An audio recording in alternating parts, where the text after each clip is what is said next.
Sinar matahari di luar pertapaan sangat sempurna, memancarkan bayangan yang bertebaran di antara bambu. Tetapi Chen Ping dan Ming Li tampak menyatu dengan celah-celah cahaya dan bayangan, menghilang tanpa jejak dalam sekejap. Lian Xing menatap ke arah mereka menghilang, berdoa dalam hati. Kemudian dia berbalik dan dengan sungguh-sungguh berkata kepada kakak macan tutul dan monyet, segera kemasi barang-barang kalian dan pindah ke rumah aman nomor 2 seperti yang diperintahkan oleh senior. Cepat dan jangan tinggalkan jejak.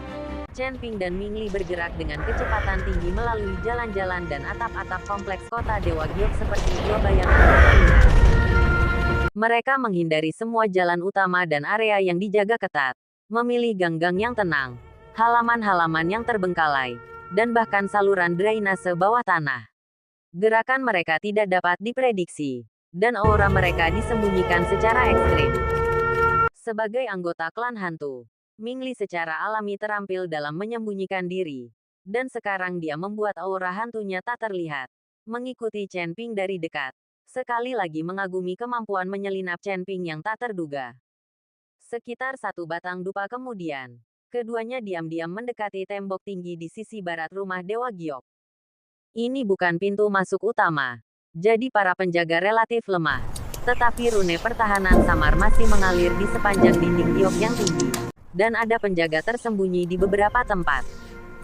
Chen Ping tidak memilih untuk memanjat tembok. Dia memimpin Ming Li ke dasar tembok, tempat beberapa tanaman merambat kuno. Sulurnya saling berjalin dan menutupi hampir setengah dari tembok. Lebih penting lagi, indera ilahi Chen Ping mendeteksi sebuah pipa kecil yang telah lama ditinggalkan di dalam tembok, yang digunakan untuk mengalirkan sisa air mata air spiritual. Karena bertahun-tahun diabaikan, sebagian besar susunan pelindung internalnya telah lama gagal, dan karena sangat kecil dan tersembunyi, pipa itu tidak tertutup oleh susunan perawatan rutin. Masuk dari sini, Chen Ping mengirimkan suaranya. Kilatan cahaya abu-abu kacau muncul di ujung jarinya saat dia dengan lembut menyentuh batu bata yang tersembunyi di bawah tanaman merambat tua. Cahaya abu-abu itu menembus, dan beberapa suara, klik, yang sangat samar terdengar dari dalam batu bata. Seolah-olah mekanisme internal telah dibuka secara diam-diam. Segera setelah itu, sebagian dinding, sekitar 1 kaki persegi, runtuh tanpa suara, memperlihatkan sebuah lubang gelap yang hanya cukup lebar untuk dilewati satu orang secara menyamping. Bau apak dan lembab tercium keluar. Tanpa ragu, Chen Ping menyelinap masuk terlebih dahulu, diikuti oleh Ming Li.